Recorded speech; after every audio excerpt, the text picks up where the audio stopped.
All right, guys, welcome back to the Corsair build, the Hangar 9 Corsair build. In this video, we're going to be covering a bunch of things, of course, but the primary thing is going to be finishing up the gear doors. I've been procrastinating on that, but the build continues. If this is your first time here, guys, make sure you hit that subscribe button down below, and also don't forget to give this video a thumbs up. When you do hit that subscribe button, make sure you hit the bell. Reason for that is then you'll be notified when new videos are released, whether it be about the Corsair build or future videos as well. So thanks guys for tuning in, and let's continue with this build. Okay, so we need to make an equipment plate. Typically the way that this would work is this plate mounts down there, and there's actually a large Robart air cylinder that would be inserted, and this pops into the end of the cylinder. So the idea, I think, is you mount your receiver right here, and all as well. So we have a few more things that are going into this plane. Okay, so first thing we have is the iGyro3E. We're putting one of those in this plane. This actually came out of the L39 build, the last build I did, because we put the newer gyro in there, which is the 3 Extra. So this went into the L39, came out of the L39, so this is going to be used inside the Corsair. And then also we've got the GPS 2 sensor to go along with that. Not entirely sure how needed the GPS is, but it's always nice to have, and helps control the gain as well too. So it's a great addition, I think, to this particular gyro. So anyways, those are going in there. So what do we need? We need basically a bigger plate. We could probably put that all on the plate, because here's the receiver, here's the gyro, and here's our plate. So we definitely have room for those things. But I don't think it's too bad to have a larger plate, just in case we have to put something else on there. You know, we've got the other antenna, we've got to mount these antennas, but I guess the other primary reason I want to extend this is to have it nice and solid. So if we just have it mounted with those two bolts, that's fine. But what I'm thinking about doing is putting an extender piece. This is just a spare piece of ply from one of the other builds that I had. Actually came from a Carf Ultra Flash build. So I'm thinking about extending this piece with this piece so it actually gets glued onto that other front wall. Then this is going to be nice and solid. Might fit better like this, I'm not quite sure yet. So anyways, we're going to do some cutting with that. We've also got to cut out those templates that we're going to use for the scale exhaust areas, so those are marked there. And yeah, so that stuff's underway. Kind of need to do that. Once we get those things cut, we're also going to start gluing the gear doors. So I did do some sanding this morning, and basically I sanded out these areas to match the other side. So this isn't glued, that's just the hinges hanging on. So this is basically matching how it was done before. Also sanded out the inside there like the other builder did. And so that's kind of what we're doing. So that's the next process, or next step in the process. And gear doors will get done in this video, I promise. I've been procrastinating with the gear doors, and a whole bunch is going to happen on the fuselage. All right guys, so a bit of progress has been made here on the one gear door. I don't want to do both of these at the same time just because I need decent access. So I glued this morning. It's still not fully cured, but worked out good. So on this gear door, I pre-sanded this edge. If you remember on the last one, I installed it and then needed to sand that edge down. So that's been done, and the gear door opens enough now for the wheel to clear. We'll glue the next one on tomorrow, but so that's in progress. Now we have made some good progress on the front here, and did a few unique things. At least I thought they're unique. So what I did was I took the exhaust, made a template based on the scale exhaust, and I kind of discussed previously about that. And basically, got one for each side. And this does a couple things. So the first thing it does is it holds the exhaust down. So this exhaust I had sitting up about here, and then when I installed this this plate, it pushed the exhaust down, so it's actually spring-loaded against the plate, and it's very, very, very tight fitting around there on the hole. And so that's step number one. Step number two, the exhaust actually isn't touching anywhere in this cavity, so it's allowed just to vibrate and do its thing. So I did that on both sides, so that worked out good. Loctited all the connections for the exhaust, and then ran the fuel lines and all the lines, not fuel lines, but all the lines. So we've got the vent line here, and that just comes to this plug, so that's where the vent for the tank is. On this side, we've got the fuel fill line. So basically when the cowl's on, it's going to be sitting about here, and you'll be able to pull this out, so you won't see any of this stuff, which is really the thing I was going for.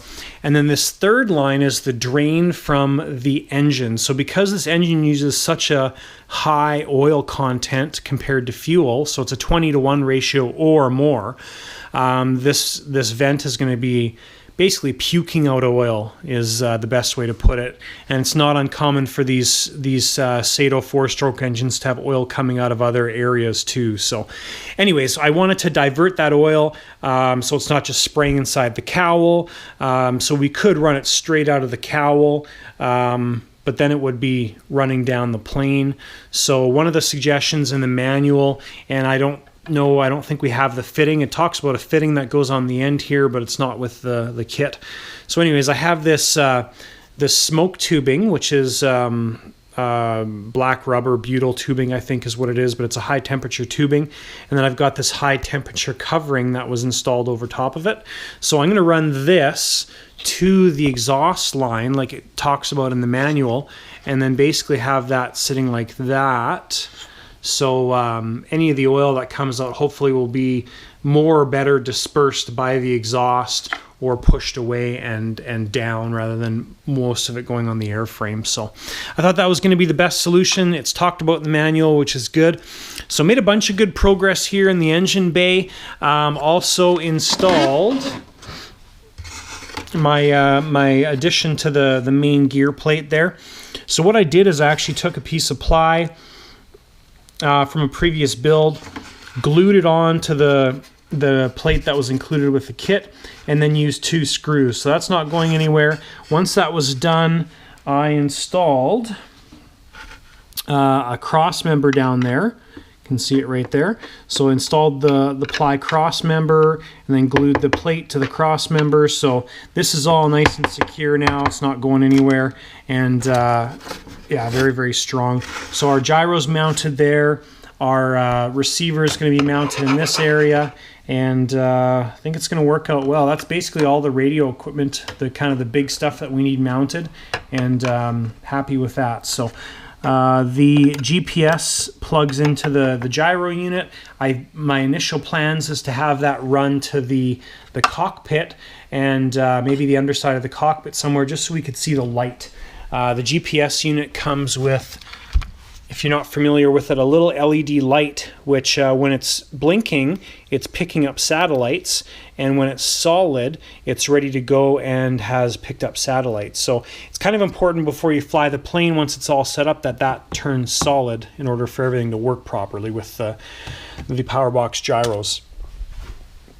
So lots of good progress here. I think the kind of the next big thing is just finishing up this engine bay area. Need to run the line like I talked about, and do a little bit of cleanup on all this stuff. And then we are going to work on the gear doors and getting that stuff finished. So the gear doors are going to be the kind of the big portion of this video. We need to get the controller set up. We need to get this mounted either in the wing, the center section, or in the airframe. So decide what we're going to do with that, and we need to figure out how this jives with the the actuator servos for the gear door. So there's quite a bit of gear door stuff that's going to be happening next, and that's really one of the biggest things that's left to do, is the gear doors. The rest of it, like the scale cockpit's going to be a lot of work too, but yeah, the gear doors are definitely the biggest step. So that's where we're at now. It's the end of the night, and we are wrapping things up, and we'll continue on with this probably tomorrow evening. All right, guys, still making progress with these doors. Glued this one on this morning, and we are all good to go. So the main doors here are done, and then I also glued the strut door on as well. So that's all finished. Need to do a little bit of sanding here on this side, just like I did on the other side. But obviously, you want to make sure that the clearance and everything is good on the doors. So doors are done as far as being mounted on the mains. Still haven't done the back end. Might save that for later. But at least this part's done, which is good. Now the next step for basically the wing section is we're going to start to get the servos mounted. We do need to plug the down and locked controller in and find out what kind of software we need for adjusting this and exactly, I guess, what happens. So I might play around with that a little bit. I might actually just plug it in, hook the servo up and see what happens if anything happens right now. But so that's kind of the next big step, and then we have to work on the door servos. Been cleaning up the engine area just a little bit. Actually put RTV, so that's gasket maker's silicone. It's kind of the mid-temperature, like up to 500 or 600 degrees Fahrenheit. So mounted that in the where the pipe goes through these pieces of plywood, just to make sure that there's no vibration sitting there, so trying to dampen everything. And so I did that a little bit. Still working on where to mount this, the ignition controller. And my problem with that is I really want to mount it on the top of the plane. I know it's the underside right now, but that's the top of the plane. But if we do need to add weight, are we going to put it in the weight box, or are we going to put it in the cowl? The manual shows either way being fine. I don't really have the good answer for that. I think the cowl is probably the cleanest, because then I get to mount the ignition system where I want to. But just trying to figure that out. So I'm probably initially going to end up using the cowl for the weight. I think is going to be fine. With this engine, it's probably a little bit heavier than a stock single cylinder. So hopefully we don't need to add a ton of weight, but I guess we need to just decide and do it. But anyways, that's kind of something I've been thinking about while I do these gear doors. So next step, I'm going to take that controller, play around with it, plug it into my computer, see what kind of software we can download from their website, and we'll be going from there. So that's what is happening. All right, guys, so I've been waffling back and forth on what to do with this. So I just went ahead and did it. So basically, if we have the gear controller mounted in this wing, we have 1 for the power, 2 for the receiver, 3 for the nose or tail gear connections to hook up, right? And then we've got the elevator, or sorry, the the aileron left, aileron right, and the flap servo, plus the wingtip lights. So there's still a lot of connections, but it's minimized. I mean, it's 1, 2, 3, 4, 5, 6, 7, 8 connections of various types, right? Now, if we were to mount this gear controller inside the airframe, then we've got basically the nose gear, the receiver would be fixed along with the power, but then we'd have 1, 2, 3, 4, 5, 6 to go to the wing, and then we would have 7, 8, 9, 10, 11. So basically we have a lot more connections if we have this mounted in the airframe. So anyways, I saw this on the build thread. I thought it was a good idea, and went ahead and did it. So we're going to mount the controller there. I put the controller, or I went and downloaded the software for it. It is phenomenal looking, looks really, really good. So anyways, that's where this is going to be mounted. All I did to to create this area is I just marked it with the servo box, and I didn't want it to be quite that big, but or I didn't want it to be the size of the servo box, but it was something just to give me a reference. So anyways, then just use my Dremel with my square carbide or standard carbide tip, and held up a vacuum and basically just routed it out. So then I took this piece, which was actually from the L39 build, and just CA'd it in place, and it's nice and solid. So that gives us a solid base to mount the controller to. So that's what's happening. That's how we're going to organize this stuff. The control system for the down and locked gearbox looks really, really good. There's a lot of adjustments on it. I didn't have never looked at it or done any research on it, so there's tons of different adjustments. You can adjust the door servo positions, like all that kind of stuff, obviously. So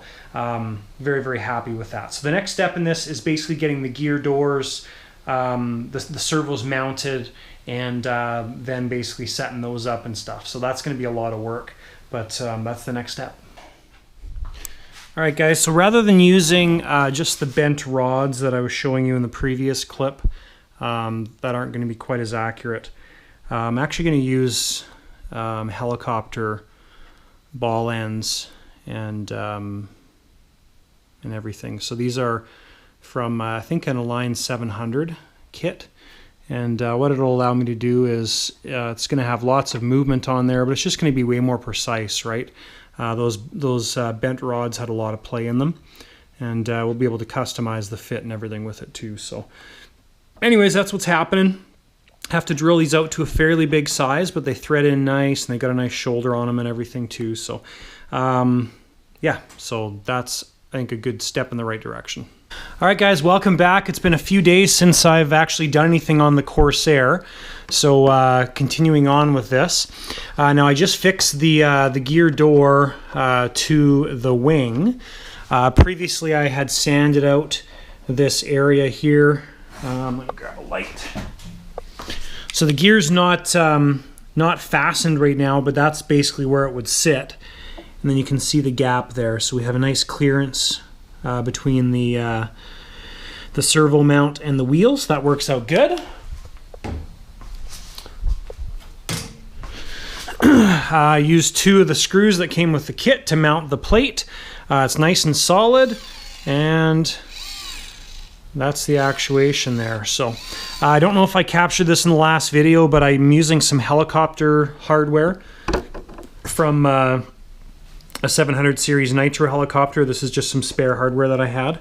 So that works really, really well. It's a lot more accurate than using the bent rods. So anyways, that I think is going to work really well. Now on this outside one, what my plan is, we don't have a lot of room in this area, so the servo actually needs to sit. So the servo needs to sit something like that.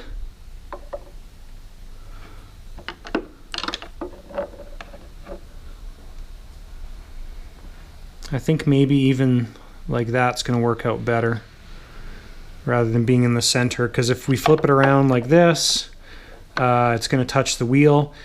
We need to have the arm on the back side of the wing, which is there, you can see. And I don't think we have enough room in the front. No.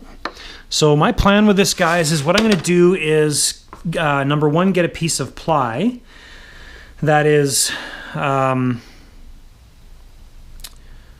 not too terribly thick, but basically we want to be able to, I think, notch out this, insert that piece of ply, and then have the servo mount on that piece of ply. So that's a bit of a tricky thing to do because of the way that that sits, but I'll see what I can figure out. But that's kind of my initial idea. So we kind of have to engineer this side as well too and see what we can come up with. So I'll work on that and I will report back. Okay guys, so the other side's figured out. This is the kind of best solution that I had for this. So this is just a piece of probably 1/4 inch ply, and I cut the strip out there. You can see the full length, and then I notched it to fit inside of the opening well. And Just added a little bit of angle there. I didn't want it touching all the way to the bottom. Don't really have a reason why, but I just actually no, sorry. The reason why I didn't want it to touch all the way to the bottom is I didn't want to have any interference when I was putting on the wing. Now, it wouldn't have been a big deal. I could have sanded out the wing, but that'll be plenty strong. That's all high soled right now, so that needs to cure till tomorrow. You can see the high sol on the inside. Then I've done the same thing on this other side, so that was easy to match up and high sol that in place. And the servo is going to sit just like I showed you previously, right on there at the back here, and that'll work beautifully. So that's done. Need to let those things cure till tomorrow, but that makes things a lot easier. All right, guys, so I made some progress here on the one side, and we have the servo wall mounted there, so you can kind of see how everything worked. It's definitely tight in here. There's about a 1/4 inch of clearance between the servo horn and any of this stuff, same as we have on that side, so it's kind of split with the difference there. And just figuring out the geometry here with the actuating arm and everything. So I've cut another hinge and glued this on with weld-on 16. So waiting for this to cure, then we'll put a ball on there and make sure that that all works. So I think the dimensions will work good. I've done some rough measurements there, and looks good. So anyways, so that's kind of it for now. Just waiting for the stuff to cure, and then I can get this set up. Kind of working on the routing of the wires and everything, and seeing how everything's going to work with that. So, okay, guys, door area has been cleaned up. So these are the wire extensions that are there for the lights and the aileron, right? So this is the right wing side. The actual wing connection, I'll show you here. So this is the wire that comes with the little light kit, the E-flite light kit. So it's just long enough to work in the wing, so I zip tied it to the servo extension, and then we have the aileron servo extension. So that's going to work out good. We've got a decent amount right here, so those will hide in the wing when we put the wing on. So you'll be able to slide the wing on, plug these in, put the little connector keepers on there, and then slide the wing on fully. And then you would put the bolt in from the back side, the plastic nut or bolt.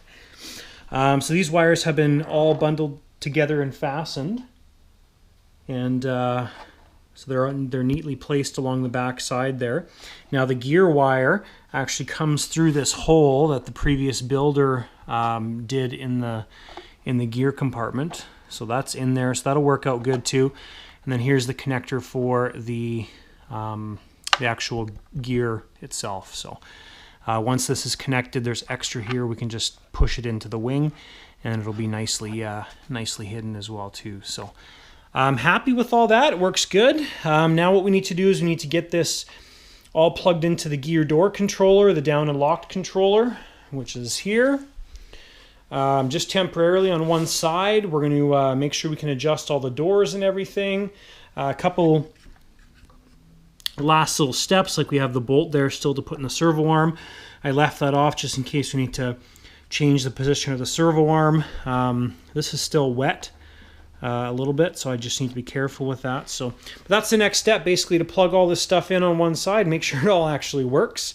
And once this side's done, doing the other side, as always, will be much quicker. And I guess I kind of forget to include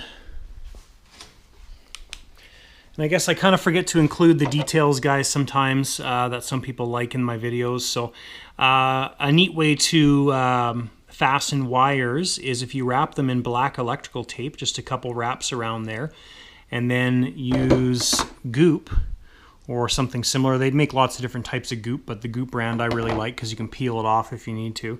And then I put too much on there, but it's because I didn't put it on first. I put it over top of the wires once they were positioned. But works really, really well to keep wires in place, and it's semi-permanent, so if you ever need to get that off, you just peel off the goop and it will come off with lots of force. Alright guys, now that this one side is all done, it's time to paint the back side of the doors. Now I'm not prepping off this side because I need to paint them anyways, so I'm not worried about that. but I've prepped off obviously everything else around it, and I'm going to shoot this stuff flat black. Alright guys, they are all painted. Fairly simple process. Now obviously just pull all the prep material off. Okay guys, so everything is pretty much done on these landing gear. There's a couple final things that I have to do. The biggest one is the programming. So I've actually spent a few hours now trying to figure out the programming of this down and lock system. Now this is an older controller. This is the DL500.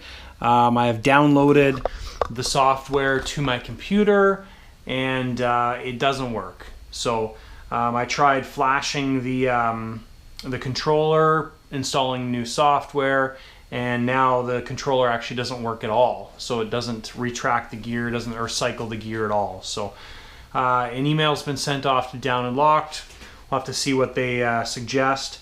But I think what it is the software. Because when I start up the programmer on my computer, it says that the controller is running old software. So not sure how to fix that, so we need to wait for Down and Lock to reply. The process looks like it should be fairly easy, but when I started to try and program the gear doors, they'd go to the halfway point, which they're supposed to do, and then it wouldn't respond to any adjustments. So that's where we're at. But otherwise, everything else is done pretty much with the gear. We need to do a little bit of sanding here. This little stick out tab here, when this gear starts coming out, it actually clips on there. So we need to sand that off a little bit. We do need to attach the front doors onto the gear with rubber bands or whatever it suggests in the manual. So we'll do that, but not worried about that right now.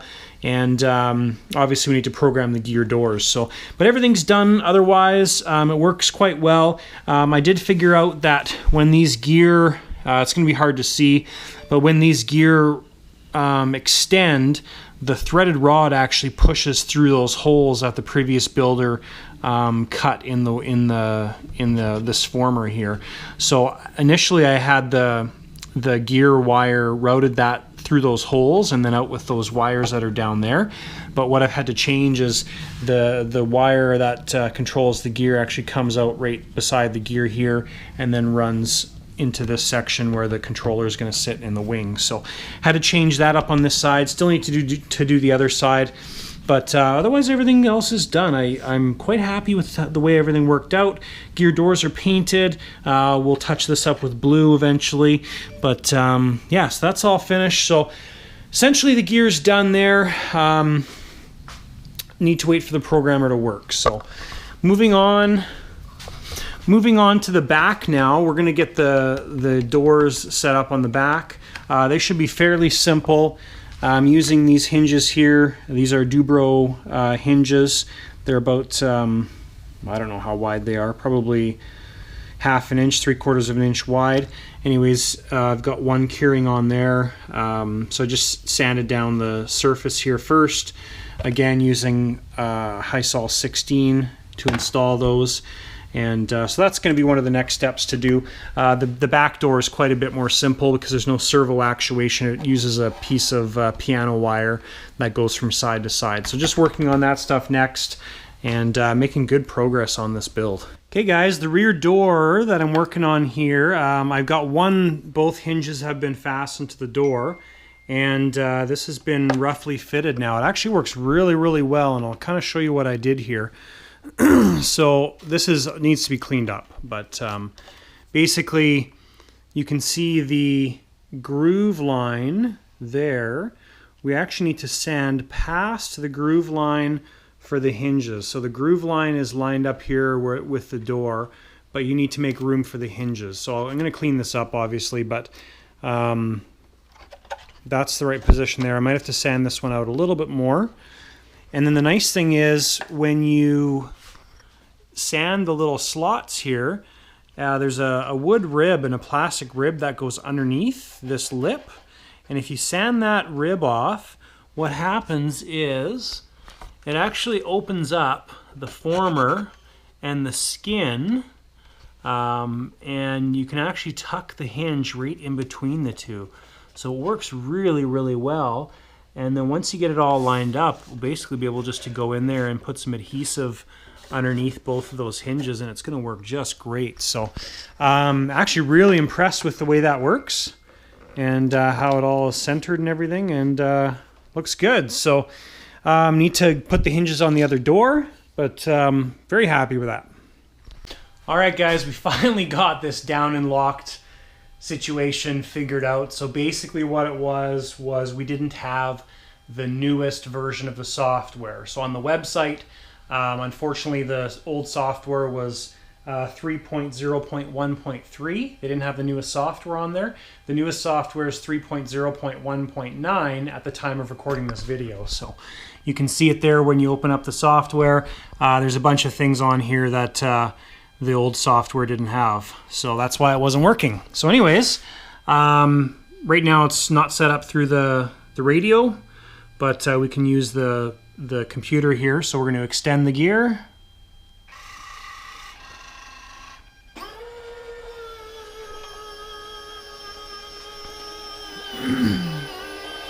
And I did do a little bit of sanding right there, enough for the strut to actually clear.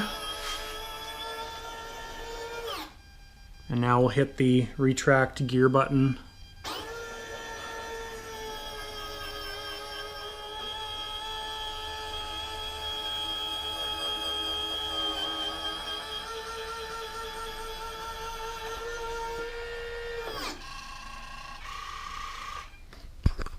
That's it. So I'm so happy that it works. Now I had to use the default profile. So basically gear profiles, and I had to play around with the timing and everything on here, but it's pretty straightforward. And because we're using the Robart linear actuator on the rear tail wheel, I actually dropped the voltage to 0.7 for the cutoff voltage, and then it's actually using the max amount of time, so 20 seconds travel there and back. So anyways, guys, very, very happy that this is finally progressing. All right, guys, so just to finish off this gear video, I do have the doors semi-installed, and there's obviously a bunch of cleanup. One of the things I'm not overly impressed with on this kit is the paint chipping. Like when they painted all the plastic parts, the gear doors and everything, it looks like they didn't do any preparation. It was just painted against the smooth surface. So you do any sort of sanding on the edge and the paint just flakes off, and there just comes off in pieces like you can see. So this is going to take a lot of work to touch up and refinish. But so essentially what's shown in the manual is when this gear is extended, there's going to be a piece of piano wire that goes from one side to the other. And so it's actually it's run through the gear itself, so I have to look it up exactly where, but it's run through either here or there in the gear. When the gear is extended, it'll be sit out straight like that. So when the gear starts retracting, it pulls the piano wire down and closes the door behind it, or the doors behind it. And the piano wire kind of comes out, and then it's looped back and forth like this, and then connects. So it's got a whole bunch of spring involved in it. So need to work that out. Need to glue these doors down. I was a little bit pissed off yesterday when I was dealing with that gear controller. So I just kind of got the doors installed and haven't really done anything with them. So, but that's the gist of the gear video, guys. This is probably going to be a long one. I haven't actually looked at all this footage, and so it might be a really, really long video, but that's okay. Anyways, guys, thanks for tuning into the channel. If this is your first time here, don't forget to hit that subscribe button down below. And also, when you hit that subscribe button, don't forget to hit the bell so you get notified when new videos are released. And also, don't forget to give the video a thumbs up. Thanks so much for tuning in, guys. We'll see you in the next portion of this build video.